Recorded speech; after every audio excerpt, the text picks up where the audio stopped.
Yo, what is up, guys? We had the WWDC. I tried to do a little hand thing there, but every year Apple has this conference. It's the Worldwide Developer Conference. They have it out in California, like I said, every year about this time, usually the first or second week of June. And I don't know why everybody expects there to be hardware announcements. There's been many years now that we haven't really had any big hardware announcements or really any at all. Those are usually a little later on in the year, maybe September, October. They've been leaning towards the format now where they only have the WWDC and then another Apple event later on in the year, maybe a third before the fall if they need it, but lately they haven't really announced any hardware at the WWDC. So I don't know why everybody always expects new iPhones or anything anymore, but I have a list of things I'm going to go through. These are the things that stuck out with me the most, and right off the bat, everybody said or stated that it is all software here.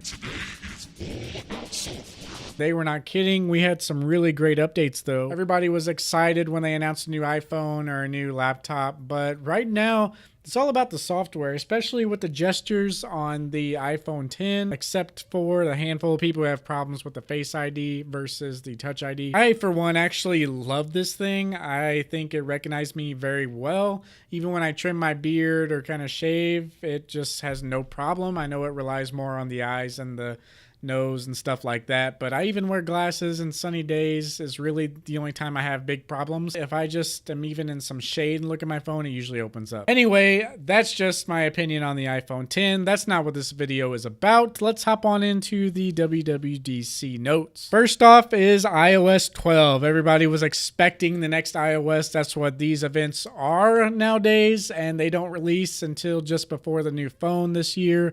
So we might see this release. They just said later in the year, but I'm sure we're going to see it September, October, somewhere in there. What was crazy to me about iOS 12, they really focused on the old phones. And I think they want to be sure to focus on those phones because they had such battery issues. It's going to work on every device that runs iOS 11. So dating back many years actually, which is kind of surprising. They brought the iPhone 6S into focus because that's what they showed the specs on. They showed on a few different forms and a few different phones really. They said on the iPhone 6S, apps are going to open 40% more. You know, that's kind of crazy if you think about it. But I imagine everybody with the 6S who's reasonably an Apple fan or likes to upgrade semi-regularly, if you're stuck with the 6S, you're going to be looking to upgrade very soon, I imagine. And let's be real, it looks the best when you compare the stats and throw up the 6S stats. Even though a lot of people right now are rocking a 7 or an 8 or an X, they just want to show the nice stats. So being the developer conference, we have a lot of info that kind of targets developers. And one thing I found pretty interesting is this USDZ format. So they created this new format of a file that can hold like a 3D or animated AR graphic. So this file size is kind of like, you know, PDF. A PDF file is kind of like a screenshot / Word document. Word documents is just that, Word document. But the new file here kind of stores 3D graphics. So that's kind of interesting. If someone uploaded a 3D model of me and they saved it, they would save in this new format and I could send it to one of you guys and you could open that file and then use my 3D animation just like that. I'm also going to link the presentation down below in case you guys haven't seen and just stumbled across this recap video. But they elaborated a lot more on this and I'll leave that for the video. And then already diving into the app side of things, we saw this app called Measure. It is literally a camera app. So with this Measure app, you can basically, I can just pretty much scan the screen. If I scan the screen on the top of it, it'll actually read the line of the screen itself and measure that. And you can even measure certain angles and stuff. This is really going to be cool to test. Going to be getting a real tape measure and see how accurate this thing is. So that is pretty crazy that they can even do that. They announced that they're going to be releasing the AR Kit 2 to developers to work more on the AR side of their development. The interesting thing I took away from this is this focuses more on multi-user AR. So they kind of show this demo of like a little city. I think of it as like Jenga blocks and people are chucking little balls trying to knock it over. So you could have you and your friend kind of sit there in this augmented reality whether it be goggles or just on your screen, and you can interact with the same object, and it'll interact with each other too. Moving on to Siri, this is a little more interesting thing for me, and we don't necessarily see Siri software itself get better here as far as recognizing things or pulling information, but we do have a huge Siri update on where you can get that information from. They're calling this the shortcuts. If you are in an app, they showed a demo. If you have the tiles for your keys, you look on your phone, you can see where that tile is. You can ring that tile in case you lose your keys. Basically, you can say, hey Siri, I lost my keys, and it'll automatically ring them for you. You don't have to go into the app itself. This is just a cool little integration throughout the iOS itself. One thing I found more interesting about this is they have a shortcuts app, and you can modify and create your own shortcuts. I myself have never really interacted with CarPlay. I'm very familiar with it. I'm anxious to try it out sometime very soon. Basically, CarPlay is the user interface to where, like, an Apple TV is the interface for your TV. CarPlay is for your car. Basically, it makes your operating system of your dash into the CarPlay itself. And Apple announced at the WWDC that they are going to support third-party navigation apps. So Google Maps can be used, Waze can be used, which is going to be really popular. The biggest downsides to that was that you had to have your phone while you were driving. Even if you set it up there, you had to be watching. So now you can throw it right to your user interface, which is really good. And yeah, those were basically the big things early on. I mean, I'm going through a couple more things. They showcased this thing called screen time. They think we're getting addicted to our phones, which is true. They want to try to help this by introducing limits. You can set limits on how much you use a certain app. If you only want to use Facebook for 2 minutes, you can set that to 2 minutes, and it'll give you a warning when you're about there, like 5 minutes away or 1 minute away. And when you reach that moment, it'll cut you off from Facebook app for the rest of the day. Obviously, you can go in and change all that stuff at any time, but this is more geared towards the parents who want to limit their kids' time on, say, a game that they're playing nonstop. You better hope the Fortnite craze is over in October, because all you kids are getting banned right now. Basically, the parents can limit what group of apps. Say if they want entertainment apps, they can give them an hour of entertainment. It'll cut them off, and they can give an allowance. They can bump it up. Their parents have total control over an iPhone. This is really cool if you want your kid to have a phone. You know, maybe they're at basketball practice or something a little late after school. You can give them a phone to where they can call, unlimited calling, but you can limit their other stuff, such as social media. You can give them 30 minutes if they've been good and did all their chores around the house. You can up it to an hour.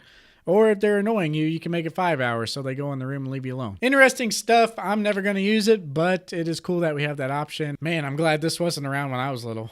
Moving on to something I am more excited about, we have group notifications on iPhone, which is amazing. If you get 4 text, really, it takes up your whole screen. I know when I wake up in the morning, I have a whole list of things I have to scroll through. And a lot of them are like ESPN notifications, something I'm going to check later in the day that I just dismiss. But it takes up all that space on the screen. With group notifications, you get everything in a stack. You can click on that stack to expand them. You can still swipe them away. You can jump into that by clicking again. That's probably going to be my favorite feature of iOS 12. Kind of wrapping up the iPhone stuff. Let's see. We got here an emoji. They have tongue detection now, so everybody's going to love that. They have Memoji, which is kind of like Bitmoji, where you can make your own personal Animoji. You can actually use this in FaceTime to hide your face. I don't know about you guys, but I absolutely hate FaceTime, mostly because I'm sitting there in a chair with a double chin going, and I don't really want to see or have people see me when I'm talking. So yeah, with this, maybe I'll hide behind my little Animoji and actually use it for once. And another thing about FaceTime, this was kind of crazy to me. They introduced group FaceTime, which, you know, maybe 4 or 5 people, that'd be kind of crazy, right? 32 people. You can have a group FaceTime of 32 people. So yeah, that basically wraps everything up for the iPhone. I myself am not a big fan on the Apple Watch, but they did have a few updates there. I don't actually own an Apple Watch. I'm totally an old school watch person. With Watch iOS, you have podcasts on the watch now. You can set competitions against friends. Let me see some other stuff here. They have Dolby Atmos and Apple 4K TV. That's moving on to the next topic. They basically ran through the watch and then kind of Apple TV kind of quickly. I was kind of zoned out, to be honest. But if you want to know more about that, check out the presentation below. Moving on to the Mac, we have OS Mojave. based off the Mojave Desert, sticking with the location theme, obviously. They have a dark mode now, kind of like Chrome, but this is going to look so nice on the Mac, I feel. They're going to have dark mode across the entire desktop and all your windows. And they have a dynamic desktop, which is kind of cool. I'm sure there's only going to be a handful of wallpapers that do this. You can set, say, a picture of the Mojave Desert and set your dynamic desktop on where if it's morning, the sun's shining in, it's going to show the sunrise on your wallpaper. And it's almost like a 24-hour time lapse, but in real time on your desktop. Yeah, just something a little interesting. They kind of showcase that. You can tell they're proud of it. Just a little feature, nothing huge here. They have a new gallery view and finder. They have markup with file views. It kind of gives you the little side screenshot like it does on iPhone now, and you can click on it, mark it up, do whatever you want right there. That's nice. Screen cap for video, kind of interesting, even though we kind of have QuickTime now, but I guess that makes it a little more easier and they can kind of graduate from QuickTime. And also for any home systems you have, that's coming to Mac, voice memos coming to Mac.